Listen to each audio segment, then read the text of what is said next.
Hello and welcome to The Agenda on Labour Social. I'm Graham Hughes and above me is Phil Moorhouse. It is Friday the 14th of July 2023 and we've had another one hell of a week. What do you want to start with? We may as well kick off with some strikes are looking like coming to an end. So the pay review body has come back with recommendations for what sound like fairly hefty pay increases. It's an average about 6.5%. It's higher for things like the police. I think get something like 7%. Yep. The police have got 7%. They're not allowed to go on strike, the police, and they've got 7%. And but this just it's tiny, isn't it, compared with what the salary is going up for health workers in Scotland? Yes. So 17%. So for the NHS, so junior doctor. Actually, I'm not sure now because there's multiple groups within the NHS. But say junior doctors were a bit miffed because in Scotland they're getting a 14.5% pay increase, and here Rishi Sunak's going, 6.5. It's all we can afford. I'm terribly sorry. Yeah. Even though he said take it or leave it, he didn't say he was sorry. Oh, yeah. He's like he's having a proper strop. Yeah, I think junior doctors are asking for 30% pay rise because 35. What they want is the pay. They want parity with what pay was at the last banking crisis. Now, there's an issue here. Fairness never comes into it, but it has to be said. So real terms pay obviously dipped after the banking crisis. It always will when you've got a recession. But then the idea is it's supposed to build back up again. It's like, if people are getting on or above inflation pay increases year on year, as they were under Labour, and then there's a recession, something goes wrong, the economy hits the skids, and there's a couple of years when it will be below inflation. You sort of take it. You don't immediately hit the strike button. You go, okay, well, we understand this. We expect after the economic recovery that pay will grow back again. But that did not happen. It never happened under the Conservatives. It did Austerity. not happen. Brexit, COVID, Ukraine. Yeah. Brilliant. Really hit them out the ballpark there, didn't they? Just want to jump in with some of the chat. Sorry, before you go on. Yeah. Big hello to Dave and Ryan and Alec and Phil and Richard and Angry Pagan in the chat. Lee Corn's in there as well. Plum Duff. We've also got Fruit Back Cat. We've got Johnny Copperhead pointing out that it is Bastille Day when the Bastille was famously stormed in France, and Louis the 16th ended up getting his head chopped off a few years later. So it is Bastille Day. Any nominations for guillotine time? No, we don't need any of that. See, we are not a dictatorship. All people have to do is go to the end of their street and put a pencil cross in a box. What I keep saying, there's no need for a revolution when you actually have a democratic means of dealing with it, and it's not a representative democracy we have, but everyone is allowed to. Well, actually, not everyone these days, actually, because of the voter ID thing. But if you know how to get your voter ID, you are allowed to go down to the end of your street, and you don't even have to take a pencil. They'll give you the pencil, and you just put it in the right box, and then you post it, you're so and the moderate. problem goes away. What do we want? Incremental change. When do we want it? In due course. Well, but yeah, sorry, I interrupted because I've been told off for interrupting, but I do need to point out some of the chats when they come in, as they come in. Sorry, Phil, back to you. No, just saying the issue now is, so junior doctors are still not impressed. In reality, we all know they would settle for less than this 35%. They're not, it's striking is something you do to, when a situation's got too bad. So you just ease it off a bit, and the strikes would be called off. But obviously 6.5%. It's not even like 6.5% is still where it does nothing to really correct the 15 years of damage to the pay. There's two arguments. First of all, it's still below inflation right now. So it still puts them on lower pay in real terms than a year ago. Yeah. And the second thing is, as they are pointing out, and this is the same with all of the public sector strikes, yes, those workers want to be able to afford the cost of living, but also it's preventing attracting people in. I was saying to you before the stream, someone was pointing out how in Poland, there's where they are, there's an advertising board for like opportunities abroad for medics. So nurses, they were looking at nurses, and it says you can go and work in England for 2,200 euros a month as a nurse, or Ireland, 2,600 euros a month. And it's like, and you don't need the visa in Ireland, and also you don't pay an NHS surcharge, as far as I'm aware. You know, they don't. So in this country, I keep having to point out to people, you know, people go, oh, bloody migrants using up our resources. Absolute rubbish. They pay more in taxes two ways. They pay more in taxes than British citizens. First of all, just on an individual case, because in this country, a migrant worker pays their national insurance, same as we do. They pay their income tax, same as we do. They pay VAT, same as we do. Fuel duty, everything the same as we do if they're living and working in this country. Only on top of that, they pay the NHS surcharge, which is an extra tax just for foreign workers. And it runs, even on relatively modest income, to thousands of pounds extra. You know, when Boris Johnson in 2020, when Labour, not just Labour, but when Labour certainly was saying, why during this pandemic are we charging nurses and doctors to use the car park at their work? He was going, oh, we need the money, you see. We need the money. Oh, also, why are these NHS doctors and nurses paying extra tax, the NHS surcharge? Shouldn't we at least cancel it for NHS workers? He went, oh, no, the NHS couldn't possibly survive without this migrant tax. Yeah. And this is the same party that's bashing migrants. Yeah. I mean, and also someone's pointed out that Gillian Keegan, our latest Secretary of State for Education, we've had about 57 since the beginning of this Tory administration. She said that heads of schools, heads of schools of over 1,000 pupils should drive to the parents of a child who's not in school and go and pick up the child. Yeah, so they don't live in the real world, do they, Phil? The thing is, right, so, okay, I'll tell you about the last school I worked at. This was a long time ago now. It was about, it must be 12, 13 Did you years ever go around to someone's house to pick them up? No. Oh. Well, I'll tell you what they did. When you and I were at school, probably the same at your school, it was certainly the same at my school. It's still fair. It's still a bit too common, shouldn't be. But you had heads of year. So a teacher would have like a reduced timetable and extra money to be a head of year. And what did that head of year do? Effective, as it was put to me so I was going around the school, you know, being on the interview day, and the head of maths, sorry, it was for a maths job. Head of maths was saying, we've got this thing, we're not having heads of year. He says it's basically just paying a load of money to a qualified teacher to check ties and make sure the shirts are tucked in. So what they did is they employed people on much lower, like teaching assistant type thing, to deal with that sort of cobblers. So you don't pay a teacher's salary to check ties and shirts are tucked in. No, you certainly don't pay a head teacher's salary for like a taxi driver. I mean, how mad is that? This is like the highest salary in the school. Oh, you go driving around the streets knocking on doors. That's a good use of that salary.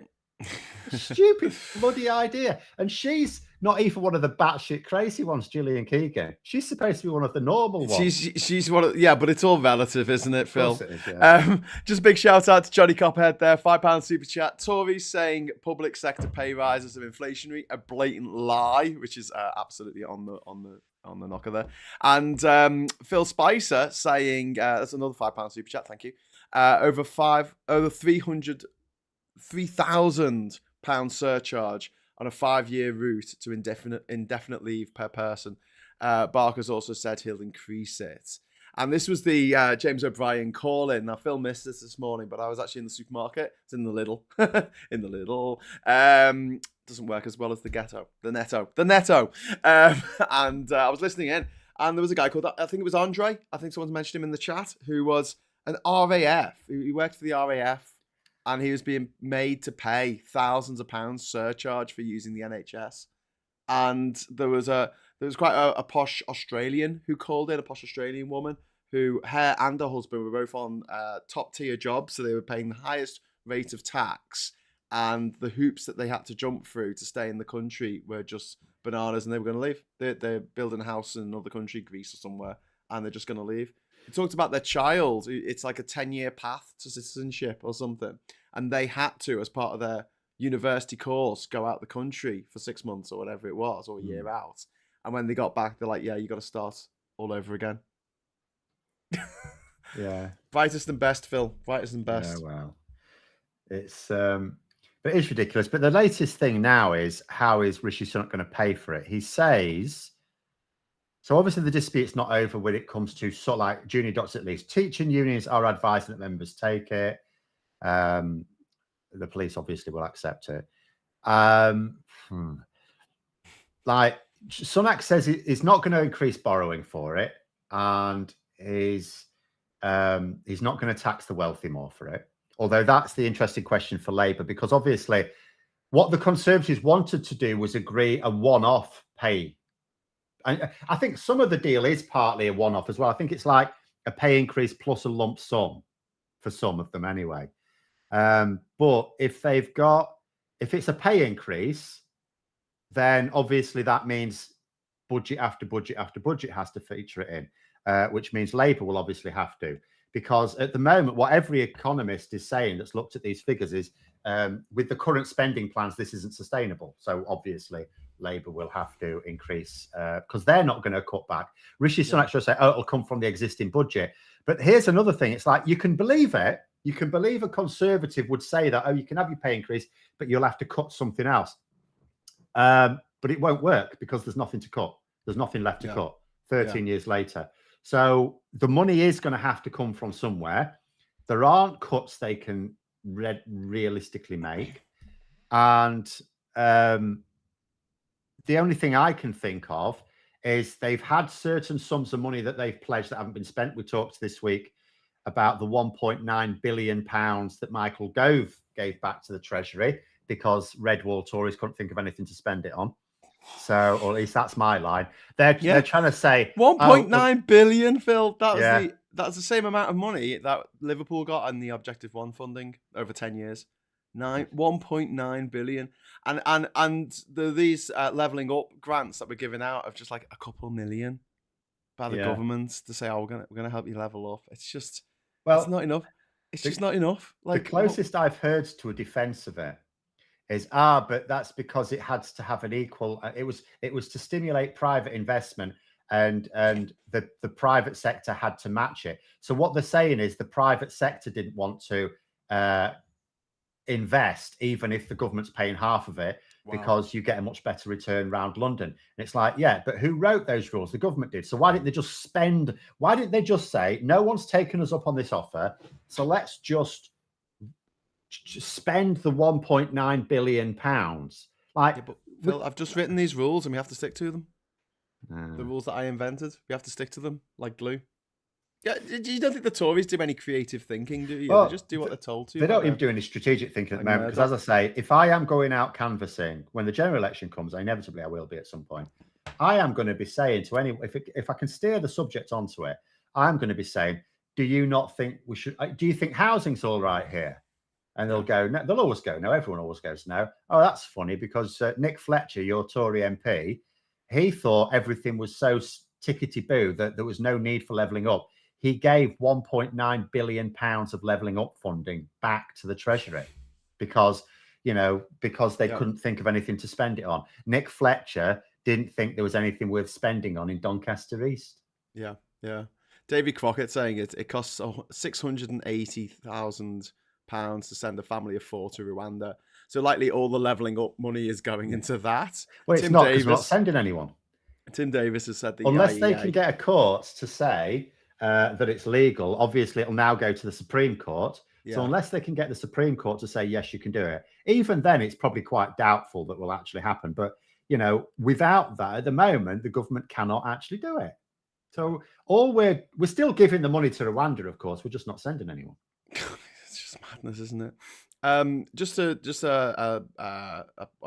that popped out there was a slightly different topic, but it was one angry pagan mentioning that Ukraine is annoyed at NATO. Rightly, I say let them in. Just very quickly on this topic, they can't, because part of being in NATO is that an attack on one is an attack on all of them. We would have to declare war on Russia. America would have to declare war on Russia. The big one would be Turkey. Turkey is not going to declare war on Russia. Yeah. realpolitik, to use a Russian word. There are also requirements for NATO. I mean, in theory, yes, if everyone agrees you can join, and they can sort of and they have sort of like rubbed out a lot of the requirements. But, you know, one of the requirements is supposed to be that you are in control of your own borders. Yeah. For obvious reasons. Yes. So yeah, I don't think that Ukraine can join until the war's over. But then that gives more. It literally starts World War III. Yeah, but there's more of a push to end this war as soon as possible for the NATO countries and for Ukraine's obviously fighting for its existence. But you know, the idea being as soon as this war's over, bang, they'll be into NATO. And just a shout out to Scoop them out there. Everyone, like and share this video. Also, where is muscle leg skiing? I don't know what that is.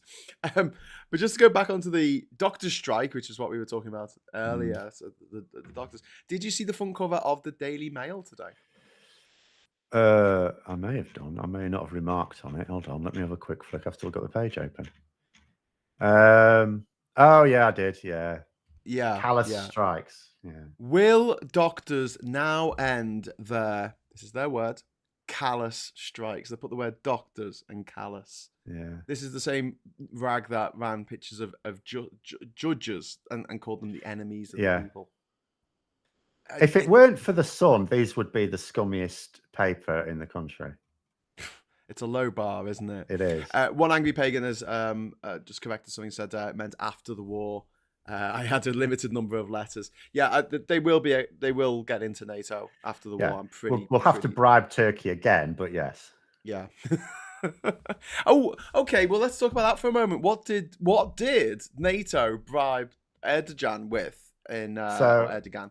So Biden sold him some F-16s. Sweden, because he was blocking the accession of Sweden into NATO. Obviously, Finland got made a member a few months ago, so that was the 31st member of NATO, and Sweden will be the 32nd, and also the 22nd country that's part of the EU. That's also in NATO. That EU that we don't like. And a shout out to Robert Glorious, Robert Lawrence. Thank you very much, Robert Lawrence. £10 super chat there. I'm sorry for messing up your name a little bit. And Spartacus has just written, Labour should create a high street bank dealing in mortgages and small loans, undercutting charges private banks make. Profits could be fed into the welfare state. I don't think that's a bad idea. What do you think, Phil? So I am generally in favour of anything that avoids people for essential services or investments having to go to a private bank anyway, because it's like any other form of privatization. You're using you're injecting private profit into what should be an essential part of our infrastructure. Yeah. Social enterprise. This is why I always say with housing, I mean, this will never happen. This is my pie in the sky. We shouldn't have a system where we build houses and then people get a mortgage and blah, blah, blah. It should be, the individual council, I don't care whether it's national government or individual councils, but state-funded building of houses. If private sector houses for something a bit posh is fine, no problem. But build reasonable houses, fit for purpose houses. And when you come of age and you're in work, there's your suitable house, whether it be a flat or a house, depends on, things like that. And you will pay a certain amount back, very much like a student loan. And I don't really see how a house costs more than a student loan if the state is building it. And it's just like that. And you just pay it off according to your means. And that's a house. That's your house. And when it's paid off, it's paid off. If it never gets paid off, if you keep having too many spells out of work, or you never get high enough pay, then when you die, it just reverts back to the state. Just give it to someone else. Yeah. Stephen Weir is saying that the NHS need to stop using staffing agencies so much. They're wasting billions on middle management for no reason. They talked about this on the Sunday Roast last week. I would say, but actually that policy is something that the government has put in place, that they have to use certain private enterprises. So when I was chatting with Dr. Julia Grace Patterson the other week, she was saying basically because of the private public partnerships that came in, to do with building hospitals and building new extensions to hospitals and things. Part of that were contracts for things like who changes the light bulbs, and only one company could do it. And that was part of the deal. And they ended up paying way over the odds for someone to change a bloody light bulb, etc. I mean, it's a bit more complex than that, but essentially, that's one of the problems is there's a lot of contracts that have been signed, and the NHS trusts are locked into these contracts for the foreseeable. Fox and Clogs has dropped €5 into the super chat for Phil. There you go, Phil. I owe you €5, mate. And Scoopnam, £5 super chat. Every time, everyone here should be the new Skido 5 GMT by the time it's discontinued. I suspect it'll go up in value. I don't know what this Seiko 5 GMT. I don't know what it is, but if you want to make a lot of money really fast, buy some Taylor Swift tickets and then resell them for literally 100 times their face value, which has happened this week. It was also brought up in Parliament, you know. Yeah. Because tickets for the Olympics and tickets for big sporting events like the Olympics and also for professional football, you're not allowed to scalp them. You can't sell them on. It's against the law. But gig tickets and festival tickets, no, you can sell them on, which I think is something that we should change. And Fox and Clogs has dropped another €5 in saying, just kidding. Does that mean I have to give it back to... But yeah, there's been a lot this week, and it's interesting, isn't it, that we've had this NATO summit, and that's why Rishi Sunak hasn't been able to be anywhere to be found this week. But also, it's another week where you think, if you were the Tory leader and you were a coward, it'd be a great week to just hide, wouldn't it? With Boris Johnson not giving his text messages over. I've got it now. I've got it now. The painting over of the mural and the asylum seekers reception area, because why would you want to make it nice? Well, even Dowden didn't support that policy when he was asked about it in PMQs. He steered well clear of it. He didn't condemn it. Obviously, he can't. People reckon, that Jenrick's doing this because he's trying to make himself sound tough and mean for when Braverman gets the sack. But I mean, that's still a big if as far as I'm concerned. But they reckon he's angling for a job if Sunak gets the balls to sack her. Really? To be our foreign minister? Home Secretary. Home Secretary, sorry. Mixed up. Yeah. Who's in charge of refugees again? Jenrick, so Jenrick is the immigration minister anyway, which is why he keeps turning up to face Yvette Cooper when Braverman can't be asked, which is most of the time. Yeah. And because most of the issues are on immigration, she ends up saying, Robert, you go along. It's only Yvette. She'll be fine. Don't you worry about it. So am I right in thinking, going back to Boris Johnson's text messages, they can't get into his phone? They can now. Oh, no, they can. The Cabinet Office have found the passcode. So really? When did this happen? Yeah. Well, I only found out about this morning. I had to hastily change my schedule again. What? So there's nothing about this on the BBC website. Oh, that's amazing. It was in the Financial Times. Oh, there you go. Boris's old phone could soon be accessed by COVID inquiry. The COVID public inquiry. The report was this weekend. Because that's it now. It's like, right, we've got a safe way to open the phone. Oh, brilliant. Oh, I'm afraid I've forgotten my passcode. The government has now found we've got a copy of it. Don't worry, we've got it. And then he goes, oh, right.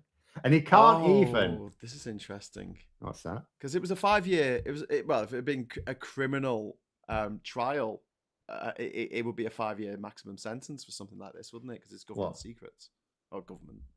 Well, quite why he was ever allowed. Like, people keep asking, why was he allowed this? Why was he allowed this? I mean, my question is, why was he allowed to take copies of sensitive documents which required the top level clearance, write it down in diaries, and then take those diaries away with the expressed purpose of informing his memoirs? Yeah. Why was that a thing? Why was that allowed? I mean, they're even talking about, if we give them back to him, we'll have to make sure he keeps them secure. It's like, why would you give them back to him? You don't give states. I mean, America aren't happy about an ex-president having state secrets in their bathroom. Why would we be happy in this country? Well, I mean, bad enough you might remember some of them.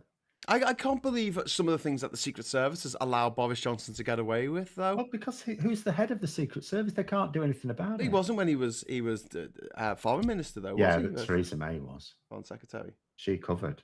That's the problem. For him when he went to that sex party in Italy. Yeah, that is the problem. With it's because the Conservatives will think, even though Theresa May have been genuinely appalled by the behaviour, it's far too. Well, she would have thought it would be far too damaging to have taken action against him. So better just to cover it up. But therein lies, much greater problems. It's the same thing about her. With the Russian report. It was heavily redacted, but we at least got to see the main conclusion was the only reason that the government are not aware of Russian interference is because they specifically forbade MI6 and MI5 from looking for evidence. So in a future Labour government, could they go back and have an inquiry about Russian interference? Well, so if I was a senior member of the Labour government, I would not, because it could be so. No, I'll tell you what I would do, though. It would be so bad that it could actually destabilize the economy, because I think the situation is too bad. But what I would do, because I'd want to deal with it behind closed doors. So what I would do, I think I've said this before, if I were Yvette Cooper and David Lammy, respectively, I would go to, the head of MI5 and MI6, and I would say, look, we get the impression that under the previous regime, you were specifically told not to look for evidence of things like Russian interference, or when it comes to it, Chinese interference, because that's a big thing now in our political system. We'd quite like you to protect the country. So, don't consider any investigations off limit if it is in the national security interests of this country. That's what I would be saying, and then just leaving them to it.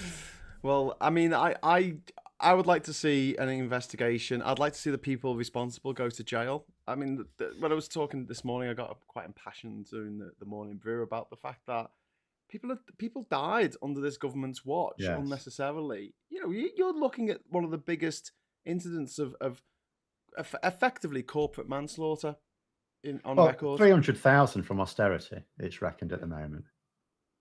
And then you've got the thousands who died during the pandemic who didn't need to die unnecessarily because of bad PPE, or the government literally threw the corpses of plague victims over the ramparts into the into the castle to try and kill the people in the castle. That's what they did with the ring of, what was it called? The ring of protection around the care homes, which was just a lie. It was a straight up lie. They did the absolute opposite. They did do the opposite. It's like they talked about a protective ring around care homes. What they actually did was send COVID positive patients into them, knowing that they would be.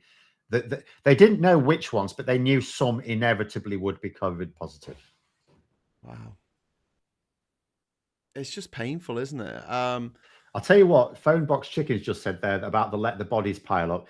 So now that these messages are going to go to the COVID inquiry, what is the betting that there's a little exchange there where someone asks Boris Johnson, do you think you got away with that bodies piled high comment? And he says something like JK lol or something. There's bound to be something in there. Something's going to come out. There's going to be, I mean, also the conversations between him and Dominic Cummings, famously. The plague carrier who brought the plague to Durham single-handedly.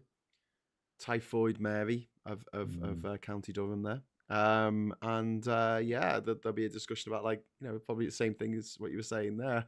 Can't believe I got away with saying I needed to test my eyes by going for a 45-minute, hour and a half round trip to Barnard Castle. Yeah. Along a very, very dangerous A road. Phone Box Chicken, is that a Streets of Rage reference? Do we have Streets of Rage reference? Brilliant. Let the bodies pile high in their thousands. That's HK putting that in.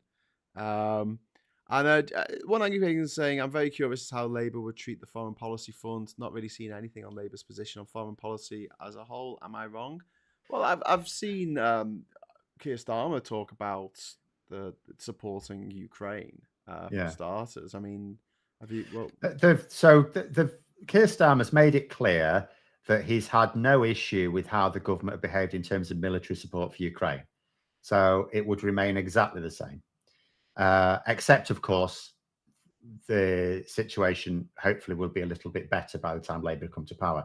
In terms of foreign policy in general, David Lammy has repeatedly said that his number one foreign policy priority will be better relations with the EU, which I keep pointing out is a huge change, because we all know that every single government for decades has had its top foreign policy priority being cozying up to America.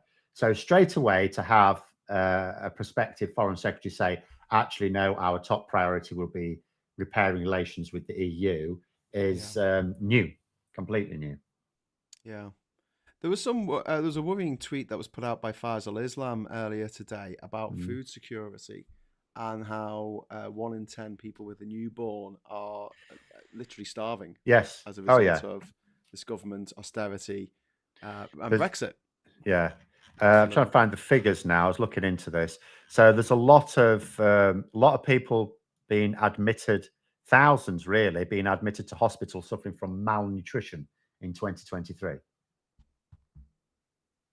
Wow. That's just off the charts. So it's going back to Victorian times. So Jacob Rees-Mogg must be delighted. Well, that was another thing that was in the news today about people having to pull their own teeth out. That keeps cropping up. Yeah. So because again, the government's saying, oh, we should really do something about dentistry. Do you think? But of course, the last time Rishi Sunak mused on that, he suggested getting therapists to do it. So, open your mouth and then speak directly to the teeth. So how are you feeling? What do you want from these sessions? So it was 1 in 20 adults. This is from a ONS, Office of National Statistics, cost of living survey. 1 in 20 adults report having run out of food and being able to buy any more at some point in the last 2 weeks. Half of adults report buying less when food shopping. And this is the real shocker for me. 1 in 10 parents living with a baby or toddler reports having run out of food at some point in the past 2 weeks. And then it goes on by tenure. 1 in 7 renters say they ran out of food in the past fortnight. And then by disability status, by ethnicity, and basically the one. It sort of breaks down to this. This is the last tweet that Faisal Islam put out, the BBC journalist. He put 1 in 7 renters have gone without food versus 1 in 33 mortgage holders, 1 in 10 in the poorest fifth of earners, 1 in 100 in the highest fifth of earners. About a quarter of single parent families going hungry under this government. I mean, but even 1 in 100 of the fifth highest earners might also tells you just how far up this is stretching as well. Oh yeah. So just strategically, that Conservatives usually get by squeezing the poorest because they don't largely vote for them anyway. But they're just with reckless abandon. I mean, there's now, again, this report I was reading, there's now scurvy and rickets coming back. Yes. Return of Victorian diseases because people aren't getting enough vitamin C, not getting enough sunlight. There's just nothing this government's done that's been positive for this country. Except maybe gay marriage, and that was the Lib Dems pushing that. Most of the Tories. Well, most of the Tories voted against it. Yeah. It's just Bob Mortimer on "Would I Lie to You?" Hilarious. Yeah, I remember own dentistry story. To be fair, that was him like cleaning his own dentures rather than like pulling his teeth. But, what happened to the Boris PIN code? So, David, he's just joining us. Phil just pointed out that apparently the government's got a copy of the PIN code. I don't know on what basis this phone was even allowed to be in Boris Johnson's possession, because it's like the Cabinet Office had a copy of the passcode. The weird thing, and someone asked this on Twitter, it's a good question, is so the reason why supposedly this security breach happened, he had to get a new phone, was because his phone number had been available online for like 15 years. And as people point out, he wasn't in government for 15 years. So why was he using like a personal phone number as Prime Minister on a phone which he had government records on. But it's all really very weird. Like nothing, the way Boris Johnson ran government, none of it was done by the book at all. I mean, not that there really is much of a book. The book is whatever the Prime Minister decides in many ways. But it was all absolute nonsense. But yeah, so he, after months and months of him going, oh, we need to make sure you can open it safely. I don't want it to be compromised, They said, don't worry, Prime Minister, we'll just give it to, we've got data security experts. They can easily extract the data safely. Are you sure about it? Yes, absolutely, sir. Oh, right, good. Well, I suppose I should give you my phone then. Oh no, I've forgotten my password. And and so Cabinet Office just went, I'll tell you what, we'll have a look. Oh, we've got the passcode, no problem. And Boris Johnson can't just go, oh, I'll bring it over and then accidentally pretend to drop it in the Thames, because he hasn't got it either. His lawyers have it, and his lawyers aren't going to break the law for him. So, it will be handed over as far as I can tell, quite quickly. But because remember, there's an effective court order for this data. I mean, the court order, the order is for the Cabinet Office, not Boris Johnson specifically, but, the Cabinet Office can't be seen to be dragging its heels either. But so that should be it, and then we can spend the next few months letting any little details come out. There's David Farrow here. Big shout out to Deli Ali for showing the toxic media exactly how to deal with mental health problems. What they did to Hugh Edwards was utterly disgusting. So this was an interview that was done, Gary Neville, I think, and this young footballer Deli Ali. About his treatment, basically having mental health problems, having addiction problems, and his treatment by the tabloids, by the press, and it's really, really worth watching. I haven't seen it yet, but it's been recommended to me by a few people already this morning. But it's on YouTube. Please check it out. Just want to pick up on something that Angry Pagan just mentioned about tidal power. So I don't know if you remember, back in 2018, there was going to be a tidal lagoon to create power in Swansea in Wales, and this was backed by the Welsh government, Labour government of Wales, to the tune of £200 million, and it was the Conservatives in Westminster that put the kibosh on the project, and they said it was not value for money. So I think when it comes to tidal power, getting tidal lagoons, things that like set up, because we are an island nation, I think Labour are going to go for that over the next few years, and also as part of their green revolution. But also the moratorium on onshore wind farms is going to go on day one of the Labour administration. They're going to say, right, anyone can build some wind farms now. We need them desperately. And the disingenuousness. You watch Prime Minister's Questions, don't you, Phil? Yeah. When the Deputy Prime Minister, Oliver Dowden, he stood up and he said that Labour didn't want energy self-sufficiency, and that's why they were against drilling in the North Sea. And it's kind of like, just what, when we drill in the North Sea, and correct me if I'm wrong about this, Phil, but as far as I'm aware, we have to sell any of the gas or oil. Yeah, it's not ours. On the international market, right? We have to pay international. There's no mates race. No. It's the oil and gas from the North Sea, from our point of view, for domestic consumption, is no different. It was drilled up in Texas. Wow. We're buying it at international rates on the international market. It's private exploitation of the North Sea. None of it's state controlled, or even, it's none of it. Yeah. Andrew AB is probably talking about the phone here when he says, hope the lawyers have good security and fire alarms wouldn't put it past him to do something. I'm imagining there's a bit in the TV show Breaking Bad where they've got to wipe a laptop that's being held by the police, and they get a giant magnet and in a truck, and they use that to wipe the laptop. Maybe Boris Johnson, if you see him staggering into Parliament with a giant magnet, you'll know what he's up to. There's absolutely no reason for him to go anywhere near the phone. His lawyers have got it, and that's all there is to it. The lawyers will have to hand it over. There's no more excuses now. There's no excuses at all. They can do it safely. They could have done it safely a long time ago. They've got the passcode. There's absolutely, and there's effectively been a court order for it. So there's absolutely no reason for those lawyers to hold on to it. I just want to keep checking for updates in case it's actually, because I see no reason for it not to have happened right now. But there it is. We'll see. In the meantime, I'll say thank you to Nico de Schmidt for dropping €1.49 into the super chat with a little unicorn with a wonderful little with what looks like a rainbow flag sticking out its butt. We've also got Joanne Mason with £5 super chat. Thank you very much.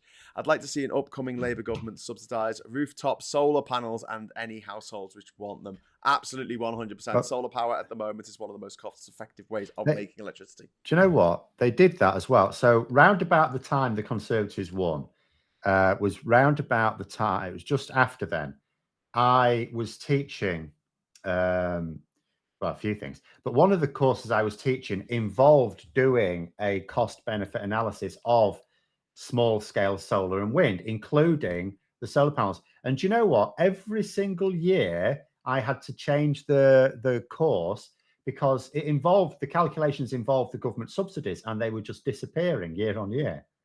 So I had to keep changing it. And after a few years later, it was basically, right, well, the government used to subsidize these and now they don't. So now we're going to have to do it on a pure cost basis analysis. And then you can see why all of a sudden lots of people didn't get solar panels, because although they'd sort of work out over the lifetime, it would take you so long to get your money back from installing the solar panels that a lot of householders wouldn't bother. Yeah. Yeah. Whereas when they were subsidized, you would see the return much more quickly. We subsidize oil and gas all the time to the tune of billions. That are commercially viable themselves. It's absolutely appalling. Which exactly, they don't need those subsidies at all. But a house owner, I mean, the having that incentive there to put solar panels on the roof of their home, especially like landlords as well. As part of the rental agreement, okay, you can rent out and have someone else pay for your mortgage through their hard labor. Okay, but if you're going to do that, you have to XYZ. You know, make landlords pay for a living. No, work for a living, I should say, instead of just taking money by just, I don't know, occasionally every 6 months having to call up a DIY person to go and fix something. That's not a job. That's not working. I'm going to fall. To be fair, my last landlord did a job because I wangled him doing the gardening for me. Oh, right. Okay. Was that like every day? So not every day. Monday to Friday, 9 to 5. He was actually a very good landlord, though. You do get some good landlords, and he didn't keep whacking the price up either. The rental, he did it once in about 5 years, and that was like about 30 quid. I'm gonna stay stum on this one. I've had some dodgy landlords in my time. JJ out there, €5 super chat. Song suggestion for you guys: "Hard Times of Old England" by Steel Ice Ban. There you go. I don't know if we can start playing music on this channel. We'll probably get done for YouTube royalties. Don't like that much. Yeah. Tim says, I looked at installing my own solar on my office roof. It would back pay in 24 months at the moment. Well, that's very good. Yeah, because the price of solar panels has just collapsed. I mean, it's gone down to what, 10% of what it was just sort of 13 years ago. It's come down a lot. And Nico, member for 22 months, which is incredible because Labour Social's only been going for 3 months, but there you go. Here we put in solar panels to power heat pumps. I mean, the thing about solar panels as well is like the sun's going to hit the roof anyway. And like people go, oh, but it won't work when it's not sunny. Oh, right. Okay. Very good. It does. Yeah. But what about when it is sunny? I know it does. It does. But it doesn't matter. You could just say, but what about when it is sunny? That light's just going to waste. Yeah. Yeah. What's the point? Like, it doesn't matter. It doesn't matter if it's not always going to be brilliant. The fact is, it is sunny at times and you are wasting energy. By not using it. There should be solar panels on every roof or every south-facing roof. All new builds have to have solar panels as standard, and it's not quite. It's the easiest way to meet the requirements. They don't have to. I'm saying that's what they should do. They should have solar panels as standard. In reality, builds. There were new regulations applied, I think, last year, which would mean in reality, because my partner works in construction industry, in reality, that's what they're doing. It's not essential. It's just, but it's the easiest way for them to comply with this sort of like latest bit of stick. But they should anyway. There's no reason not to. But also, I mean, there's not just the subsidies, but also the idea of having solar panels that you park under when you go to the supermarket is just brilliant. Like it's all wasted space anyway. I'd rather we didn't have I'd rather we had good public transport rather than having to use our cars to go to the supermarket. It does seem to be the craziest way to do something, having just done the shopping a bit ago. But if I tried to walk to my local Lidl, it'll take me about 45 minutes to walk there, 45 minutes back. Which with all the shopping for the week, yeah, I don't think that's going to happen. Especially with all those potatoes. The feed-in tariffs are 1 pence a unit. The energy companies then sell it for 45 pence a unit. The market is fixed. Let's talk about the feed-in tariff, I assume, when you've got solar panels. And Nova is popping in with 10 solar panels, produces 4 kilowatt hours. In winter, you get about 4 to 6 hours of sunlight. You don't get much of it. If it's overcast, it filters out the protons, reducing the effectiveness. Yes, Nova, but it doesn't mean that it's absolutely useless. It doesn't mean that it's actually taking energy out. And every kilowatt hour you produce is one you don't have to produce by buying more expensive gas. Yeah. And it's not like it's not like it's either, oh, we have to burn something or we use solar. It's just one of them. It will still be windy. And I can never understand, like I was driving to Leicestershire on Monday and we went past somewhere with a load of wind turbines in the fields. And every time I do that, I think to myself, when people go, oh, we don't like it's an eyesore, I'm thinking, is it? I mean, they're not an eyesore. They're not. At all. Like, people will go on holiday to the Netherlands to look at an old tatty 17th century windmill and go, how pretty. Like, what can the possible beef be against nice new modern wind turbines?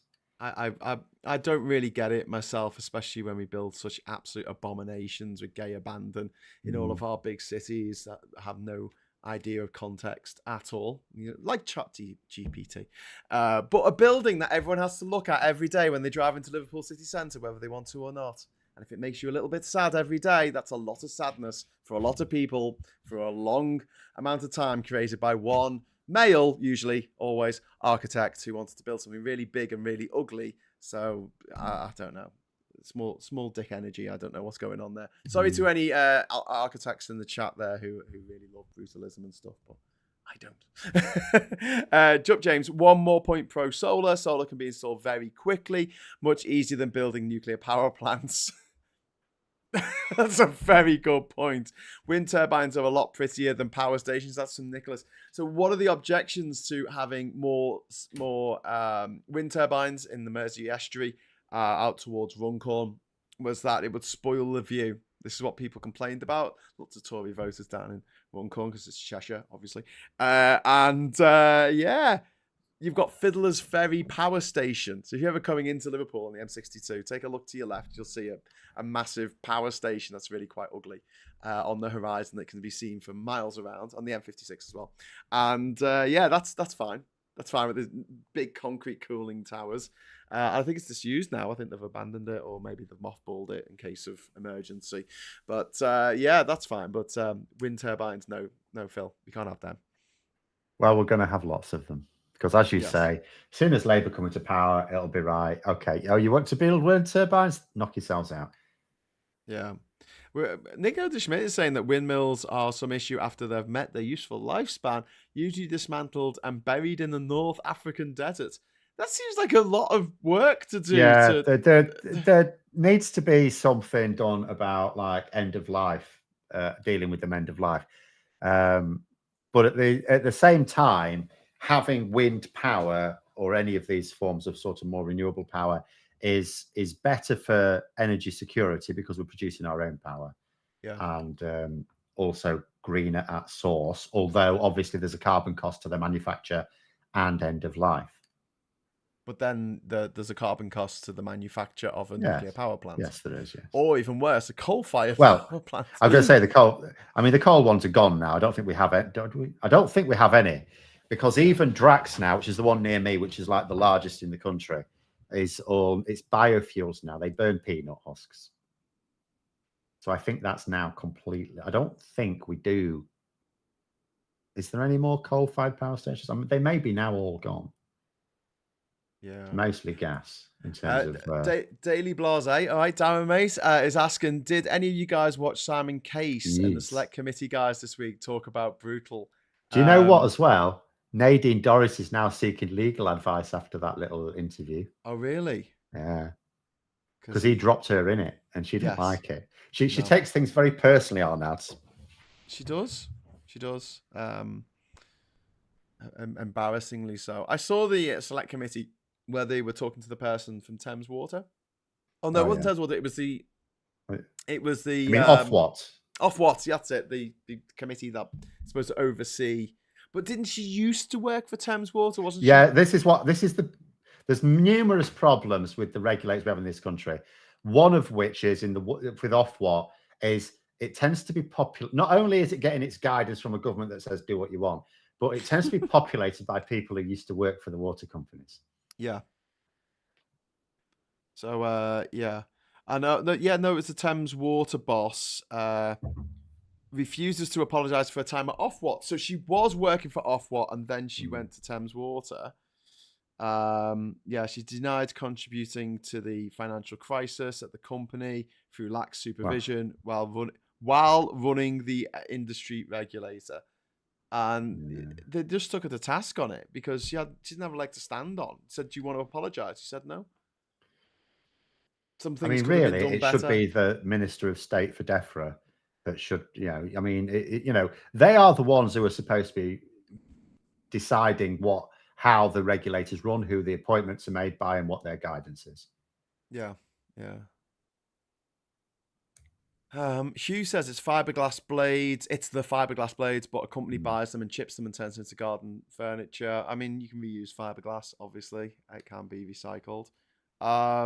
Tim says coal, 12th of June, National Grid asked for 2 units at Radcliffe on Soar plant to be brought into action after temperature tops 30 degrees C. I think I remember reading about that. So they've got these plants that they can sort of fire up again if necessary, but it would be better if it wasn't necessary. But also, if we're having really hot weather and we've got loads and loads of solar panels, obviously we'd be making more energy from the solar panels. Exactly. It is an absolute nonsense that we have to say we need to burn more fossil fuels when the weather gets hotter. I cannot tell you how mind-boggling that is to a scientist. Well, it's also, should we make it worse? Should we make climate change worse in response to climate change? But then also you've got a whole generation of buildings now for 70 odd years, everything that we've built, where they've done daft things like, let's make sure the windows don't open because it could all be air conditioned and we have air circulation because air conditioning units never go on the blink. And we're not a country that really needs air conditioning. We don't have that many hot days in a given year. But open the window. Open on the right side of the bloody house. The problem is that people I'll open the window in the room I'm in. No, don't do that. Open the window on the side of the house where the sun isn't. And then in the afternoon, switch them over again. We don't train people to do this. Well, yeah. Well, you know where I am in Durham. It's like down here is like a big fridge. We're literally underground. Yeah. Underground. And because this used to be the village shop. So this is where they kept all the milk and the cheese and the meat and things like that. So it's freezing cold all year round. It's brilliant. So, saves us having to invest in expensive air conditioning or a fridge throughout the winter. Not so great for keeping out damp and things, though. Damn it. But yeah, when they used to build things back in the day, they kind of knew how to do it. I was reading a really interesting article about the architecture of sort of southern France and Spain and Italy, where they have these courtyards, and the idea is that they have a courtyard, and then everyone has very thick shutters, like you were just talking about, to keep the sunlight out. And in the courtyard is running water and greenery, like trees and bushes and shrubs and things. And it creates this kind of vortex that makes the inside, because it's all obviously going to be casting shadows on the other side throughout the day. And it just keeps things cool, just through architecture. No power in different countries, you don't have different architecture because they've got different architects. It's to take account to the conditions. Like there's Australians living in Britain who say they would rather be in 40 degrees temperatures in Brisbane than 30 degrees in London because their buildings are designed, it's hot all the bloody time. So their buildings are designed to, whereas ours, when we've got decent buildings, are more designed to keep the heat in because it tends not to be very hot very often. Yeah.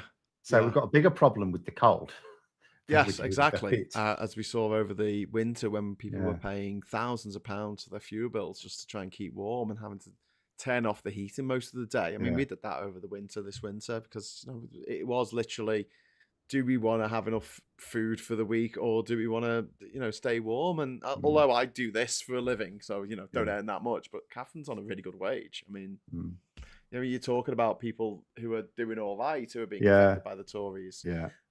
Very much so. It's untenable, and it's very frustrating that we have to wait until next December, before we have another election. Well, I think they'd be. I know they are mad, but I still think summer. It's very difficult to take account of how they may be thinking, but it would just seem a madness if they get to next spring and decide not to call it at that point, because they're thinking, oh, it's all gone to shit still. Oh, let's see if anything improves in autumn. Then they are actually doolally, because it's going to get worse next autumn for them. Yeah. If they don't get through this winter, they're knackered. Just talking about things that backfire on them, we had the voter ID, which Jacob Rees-Mogg himself admitted was a form of gerrymandering, and it didn't work for them because a lot of older people stayed at home or were away. Well, so he reckons. We don't actually know. There's been no investigation. Well, yeah. But no, I mean, we know that at least 10,000 people were turned away. Yeah. That we know about. They're the ones who didn't just turn around outside and went, oh, I've got my ID, and went home. Exactly. But if they have an election in the middle of winter, during another NHS crisis, another cost of living crisis, which I don't think is going anywhere anytime soon, there's going to be a lot of elderly people who will not leave the house to go and vote because it'll be too bloody cold for them to do so. Well, they may be too dead to do so. It's God.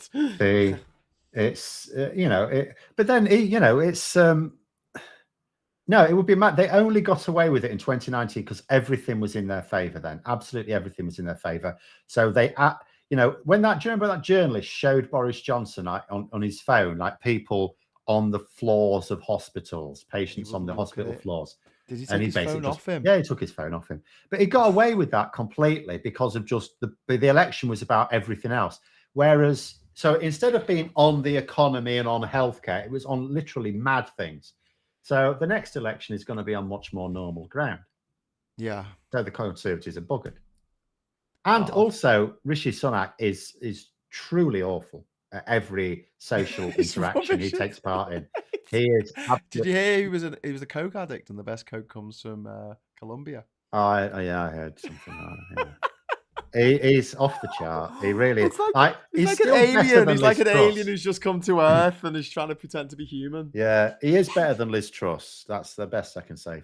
That's not really that's a backhanded compliment if ever there was one. Thank you very much to Scoopnam, who's put £2 in the super chat there. Here's some food for Gray and a little winking pig. No, he's not winking. He's just looking a bit sad. A sad pig. I will spend that wisely on bacon.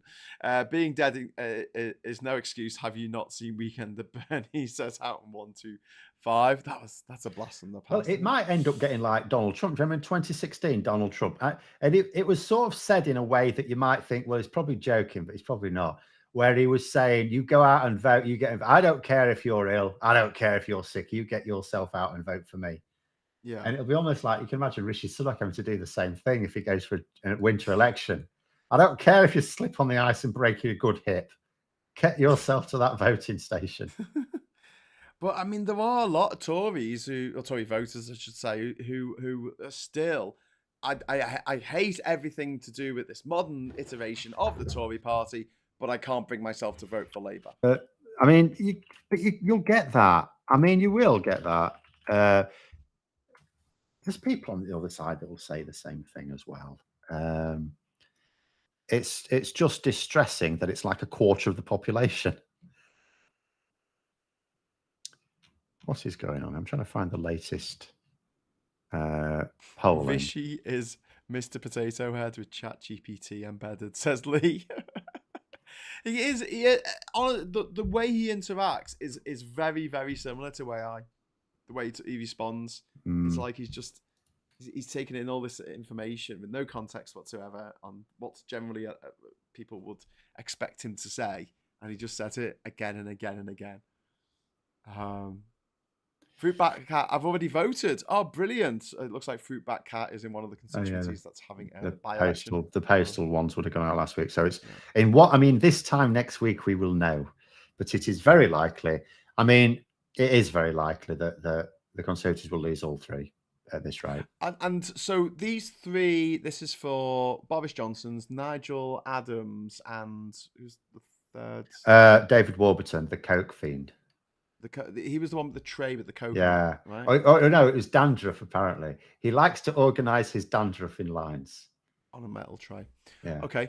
And then have we got another three coming up? Well, we can't be certain. Pincher's got to go, hasn't he? I mean, there's got to be a recall petition. There'll be a recall petition.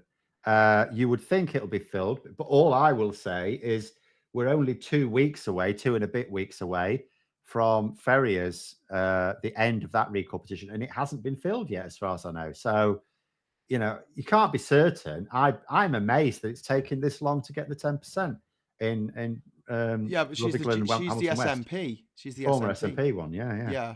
So the fact that hasn't been completed yet is surprising to me. So you can't rule out that in Tamworth it wouldn't be signed. It's surprising. How many would they need? About 6,000. 10%. Well, I don't know what the it's electorate not even is. that then, isn't it? It's 10% of the electorate have to sign it.